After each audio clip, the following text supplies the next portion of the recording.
All right, everybody, Peter Valley here. In this video, we're going to cover something that affects all of us, and that is, how often does this happen to you? You're outsourcing inventory, and you encounter another Amazon seller sourcing on your turf. Yeah, happens to all of us. Never fun. But I got good news on this front. Your competition almost never has any idea what they're doing. That's the main takeaway from this video. It took me a long time to learn this. What I'm going to teach you in this video is a two-part test that you can apply anytime you encounter a competitor sourcing inventory on your turf and walk away knowing you have nothing to fear. So I'm going to admit it. I look at every sourcer on my turf to this day as an extreme threat. And it's kind of contradictory because I'm teaching this video to not look at them as a threat, but I still struggle with this. And that's why I came up with this two-part test I'm going to teach you. No, this is not healthy. Yes, in a perfect world, we would look at a fellow Amazon seller across the room scanning products and go, hey, I'm going to introduce myself. We can share some tricks and tactics, and I can bond with another Amazon seller. That would be a perfect world. The world that I live in, which I admit is not the best, is every time I look at it, see another Amazon seller in my stores, I treat it like it's Al-Qaeda invading my home country. Like, I freak out. But I'm quickly put at ease with this two-part test I'm about to teach. And this is timely because I was at a source the other day and I encountered another seller. Now, I think we all have like a mental inventory of other sellers in our, in our turf or our town, whatever we want to call it. And so I encountered someone I'd never seen before. And when I encounter someone new, I go into war mode a little bit, right? So I was at a source the other day and encountered someone who was new. And I was at one of those thrift store like overflow stores, if you know, you know. And I saw him from across the room at the end of the row there, where he was digging through a bin and he was scanning books.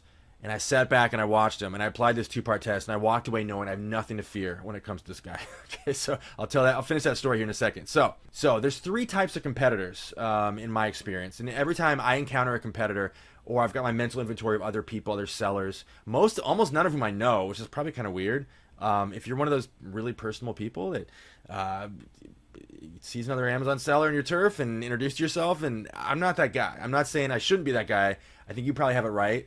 I'm just not there yet. I'm not that evolved. So when I have my mental inventory of my list of other sellers I encounter, I basically put them in one of three categories. So number one is the amateurs.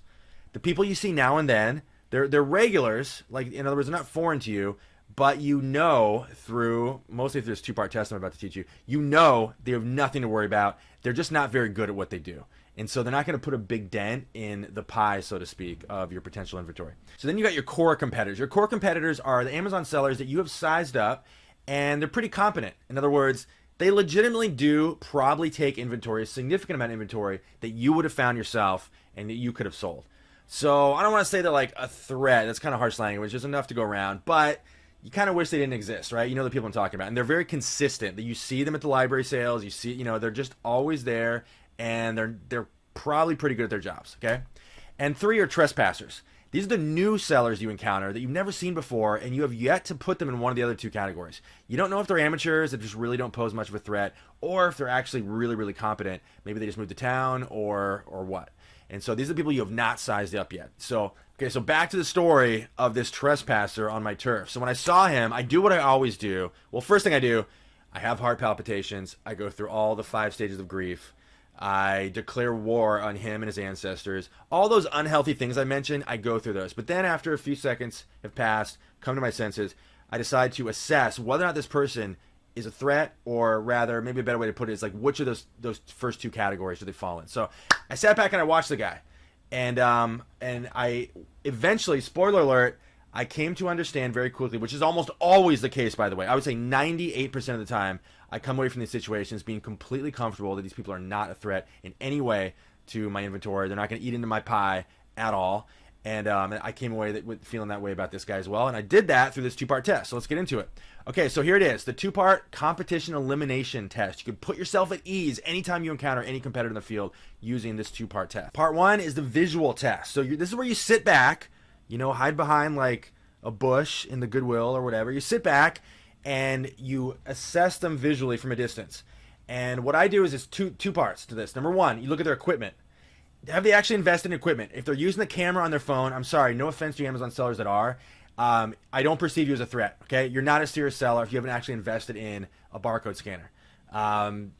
It is what it is, okay? So That's fine when you're getting started, but the bottom line is I'm not worried about people getting started because 98% of newer sellers, they get really excited and then they give up. So I'm not worried about them. So number one, do they have a barcode scanner or a scanning app, right? Oh, I mean, it's not going to be very often you can actually get a look at their phone. If you want to get really stealth and like peek over their shoulder, then you can assess as to whether they're using like the Amazon seller app or like a paid app.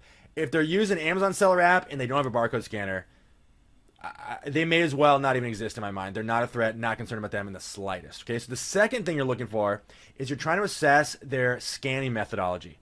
Now, the number one thing I look for here is, are they just picking up everything indiscriminately and scanning it? So like, let's just say, and I'm speaking specifically about books now, if they're in front of a shelf of books, are they grabbing every book and scanning it? No serious seller does that, right? That's fine when you get started because you just don't know any better. But very, very early on, once someone has reached a certain level of commitment and a certain level of experience, more importantly, they know how to spot value. It doesn't mean they know how to tell which books are valuable. It means they know how to tell which books to avoid. So if they're scanning every single book, they're just not. They're not serious competition. Okay, so that's the first thing I'm looking. So going back to my story from a few days ago, this particular seller that I was spying on. In part one, the visual test, he did have a barcode scanner. I couldn't see what app he was using, but he had at least a barcode scanner. And number two, did seem to have a certain scanning methodology that was more than amateur. In other words, he seemed to be able to. He was looking down at a bin, but he's able to sort of look at books. And I'm only able to tell so much from a distance, but it did not seem like he was grabbing every book and scanning it. So unfortunately, this guy passed the visual test. I still could not rule him out as actual serious competition. So part two, now this is where it gets more interesting. You're going to go over their leftovers. Yes, this will almost 100% of the time give you complete peace of mind that the person that you perceived as a threat a minute ago is nothing to worry about. And this is only for those very few sellers that actually make it past the visual test, right? Okay, so bottom line, wherever they were scanning, I want you to go there. Once they've wandered off, go there and go over their leftovers. And I can tell you virtually 100%, we'll say 95% of the time, I am finding significant value that person that I a second ago thought might actually be a concern actually has no idea what they're doing because I find a significant amount of value over what they left behind. I really enjoy this part because it just like so conclusively proves that almost no Amazon sellers have any idea what they're doing.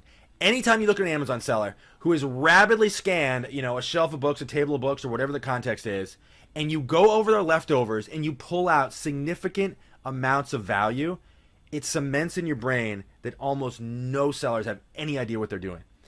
And it just brings you tremendous peace of mind. Now, that's not to say that I don't struggle to this day, as we've already established, I don't struggle to this day with every time I see a new Amazon seller on my turf being like, oh my God, like this is gonna be the one person that's like really good at this, right? It almost never happens. So in this particular instance, from a few days ago, the story that I keep starting and stopping, because this guy passed the visual test, I wandered over to the bin that he was scanning immediately. It was one of the first books I saw. It was a textbook, scanned it. It was ranked around 150,000 and had a merchant fulfilled value of $45. I don't even remember what the FBA value was. It doesn't even matter. 45 merchant fulfilled. I'm paying 50 cents for this book. It's game on. So right away, and this was right on top. Like it would be impossible not to miss. And actually, it really demonstrated how much of an amateur this guy was. And I don't mean that in a disparaging way, but how much of an amateur he was, because what's the most amateur move in the world? All the amateurs go for the textbooks, right? Now, that's not to say there's not tons of money in textbooks. Of course there is. But it's like the lowest, the lowest common denominator of book that you're going to target as an Amazon seller. Amateur, pro, it's going to be textbooks. And it was the one right on top, and he just completely missed it. And as I went on through his leftovers, I found a whole collection of personal finance books that were like actually relatively new, like from the last like 3-4 years. Really high demand, tons of value there. Totally missed those. And I found maybe like 4 or 5 other books. So the point is, I can immediately dismiss this guy as a threat. So if I ever see him again, I don't have to even think about it. I'm not worried about him. I probably will never see him again. Okay, so this begs the question, why are 95, maybe 99% of Amazon sellers like so bad at their jobs? Why? How do we explain this? Well, it's actually not really fair, I would say, to say they're bad at their jobs. Like it could be one of two things. Either they are like actually bad it's selling on Amazon, and that's why they leave so much value behind. It also might be just as likely they have different criteria than we do. Either they're really conservative about, their sales rank, or there could be a number of reasons they're just more conservative. So they're seeing the same things and they're interpreting them the same way. They just have different standards, right? So it's not that everyone sucks, but most sellers do. Okay, so let's put it that way.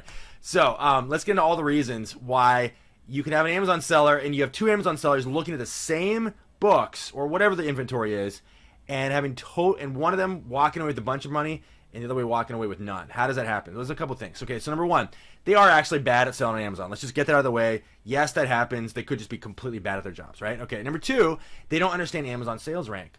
So they might be looking at a sales rank, and because you understand sales rank, you're like, this is a reasonably high demand book. I'm going to buy this book or whatever. They see that same number and they don't know how to interpret it.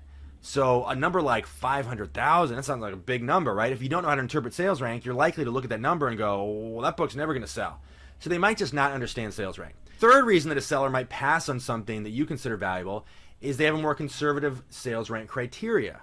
So in other words, they might understand that a sales rank of 1 million means a book might have sold in the last week or whatever the case may be, but to them, they need higher demand than that. They need a book to be selling every couple days, right? So they're going to pass on something. They agree there's value there. They just personally aren't willing to wait long enough to get it, right? So they're going to pass on something you might consider very valuable. The fourth reason is they're merch fulfilled sellers. Kind of obvious, but as we all know, if you're an FBA seller at least, as I am, there's a lot of products out there that have no value merch fulfilled that do have value FBA. So it could just be something as simple as that. And that's actually probably one of the more common explanations, actually.